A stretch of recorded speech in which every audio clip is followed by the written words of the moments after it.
every morning with drive. Being on the grind, know I had to survive. We had to win. Started from the dirt and the rubble. I had to be the needle that was popping your bubble. Hello and welcome into the Rookie Prospect Profile Series. This is a Zilla Fantasy Elite production.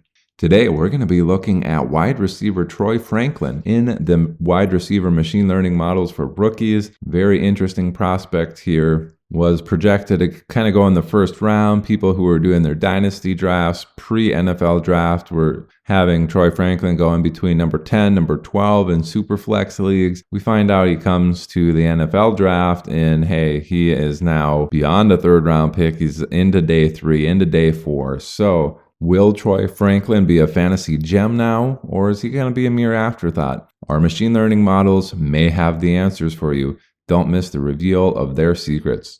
All right, just getting into some physical stats here for Troy Franklin. We see he comes in at 6'2", but he's 176 pounds.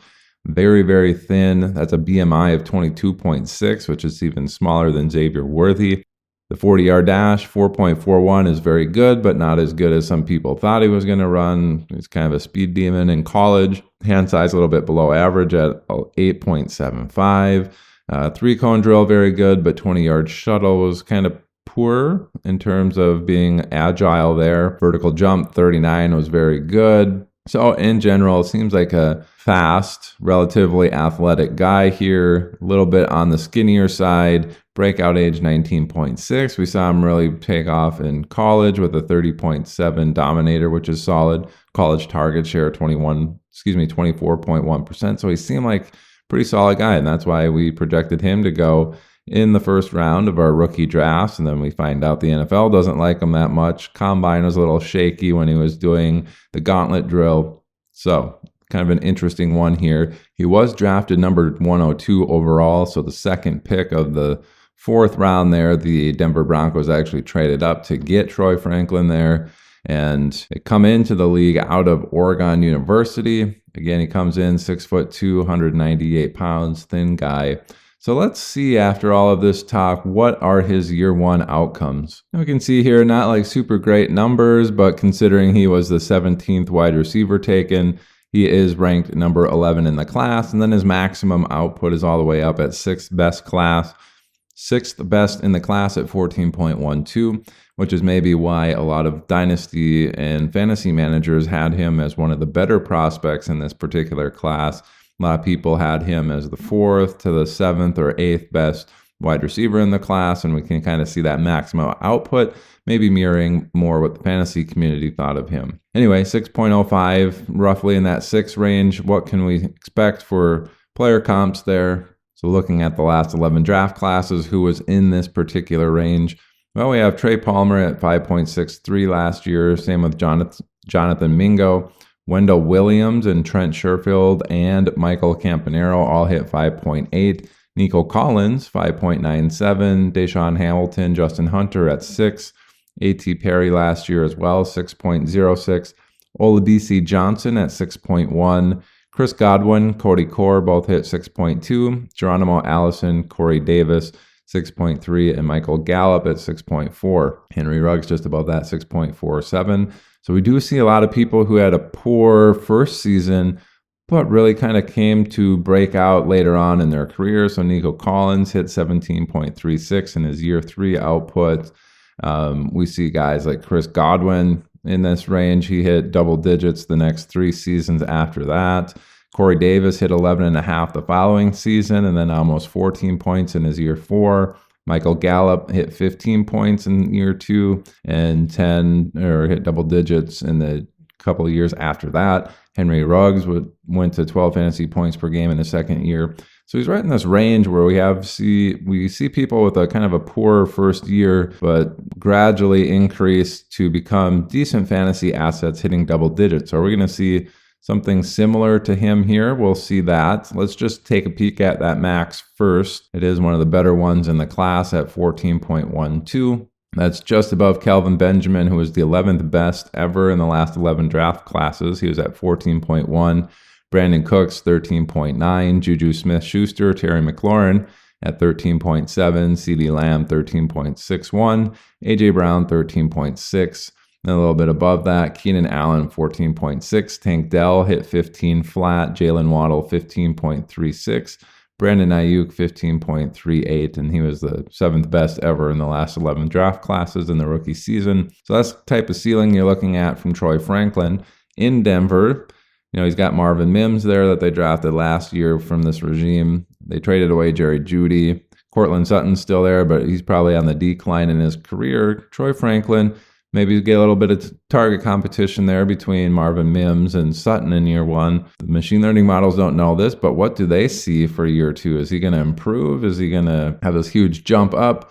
And we see, he has a decent jump up there, but compared to the rest of his counterparts, it's not that big. So his mean and median hop up to just over 7.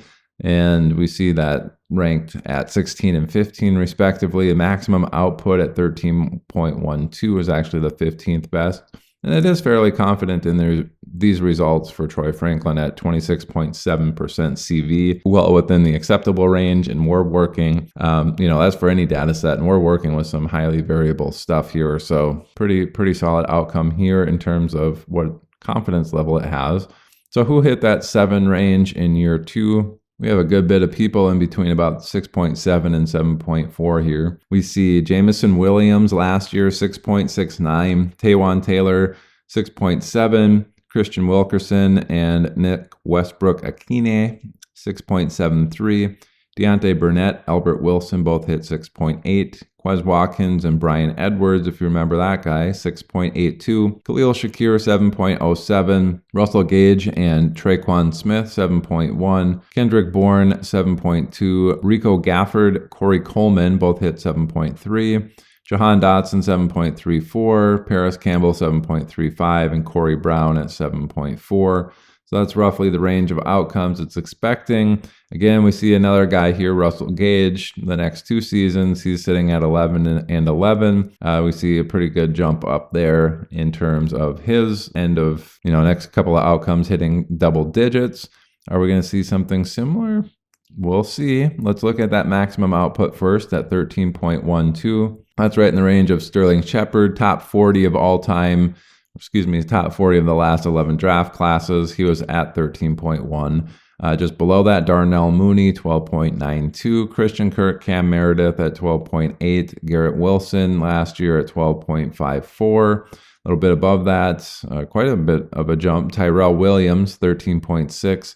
Kenny Golladay and John Brown at 13.8. Cortland Sutton, his teammate, at 13.9 in his second season. All right, let's jump into that year 3 output and let's see if we can have a jump up here for Troy Franklin. And again, we do see a jump up here. So he's kind of jumped up each of the first 3 seasons here. Slowly getting better, but we see those ranks now sitting in the top 10 yet again.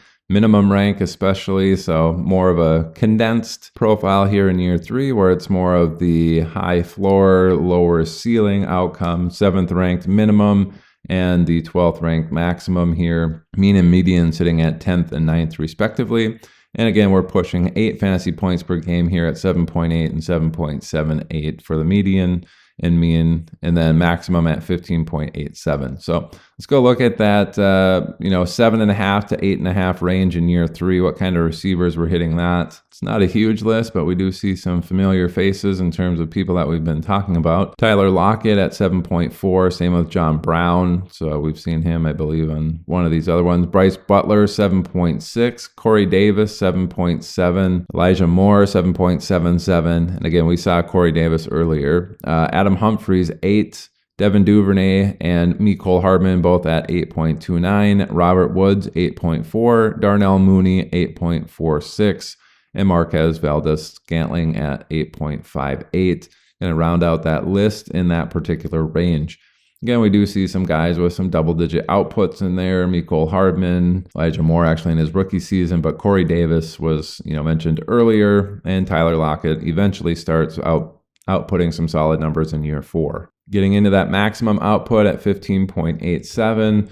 That's really good. Cracking the top 20 here. Tyler Boyd in his third year hit 15.8. Kenny Golladay, 15.5. Devontae Adams, 15.3. Hunter Renfrow, 15.24. Will Fuller, 15.2. And DK Metcalf, a big jump here to 14.37.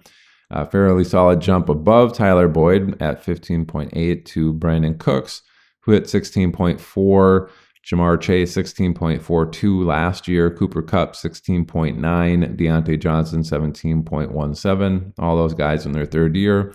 Some pretty solid outcomes, and it's really saying Troy Franklin, his maximum output could be in that particular range. And, CV still sitting here at 27.4 is in the acceptable range here, so pretty confident that it's going to do that, and that's the 7th best in the class. I just wanted to highlight that it is confident in these results for Troy Franklin, even despite his draft capital being poor. So hopping into that 4th year, what do we see? Well, he does take a little bit of a dip down in the mean and median. Average output here for his profile, being the 17th person off the board, he does beat those ranks, and we see the maximum output again, still here in the top 10. So it does like his ceiling potential throughout basically all 4 seasons, which is good. We don't see a ton of target competition in front of him here in Denver. So could he carve out, more of the 70th, 75th, 90th percentile outcomes here without a bunch of target competition in Denver? That is certainly the case. So let's go look at that maybe 6 to 7 range in year 4. Who is hitting that in their 4th season? I'm sure the names there aren't going to be super great, but let's go look at them nonetheless. We got 3 guys all at 6 fantasy points per game. Quinton Patton, Jerron Brown, and Alex Erickson all hit 6 fantasy points per game in their 4th season. Nick Westbrook-Akine, we see him again, 6.07. Isaiah McKenzie, 6.22. Tajay Sharp, 6.3. Marquise Goodwin and Dante Moncrief, 6.4. Olamide Zaccheaus, 6.47. Demarcus Robinson, 6.7. Bruce Ellington, 6.9. John Brown, 7. Greg Dortch, 7.07. So that's the range of outcomes in that median range of predictions here for Troy Franklin. 16.07, I know that's one of the better ones ever in the last 11 draft classes. We do see a general lack of fantasy output for these year 4 guys. Getting in the top 10, they're only at 15 fantasy points per game, which is decent, but it's not, pushing the 20 that you'd really like to see from some of these ceiling outcomes. But 16.07, just below that, Chris Godwin, 8th best in the last 11 draft classes, hit 15.92. And just above that, Jarvis Landry, 16.2, would have been the 7th best ever. A little bit below that, Devontae Adams, 15.9. Tyreek Hill, 15.7. Michael Pittman, 15.64. Brandon Ayuk, 15.58. So we got guys like that are just below this particular range. Jarvis Landry, I had mentioned, just above him, or actually quite a few above him at 17.6. is Steph Diggs, so that's a 1.4 fantasy point per game jump from 7th best to 6th best here in Steph Diggs. AJ Brown, 5th best ever, 17.62. Odell Beckham, another jump up to 18.5. And then start getting to the top 3, it's another jump to Justin Jefferson at 20.22. For whatever reason, it seems like his maximum output could reach some of those guys in year 4. And again, he's only the 9th best in the class in terms of that maximum. So a lot of guys being predicted up there inside the top 10 in this particular class for their maximum output.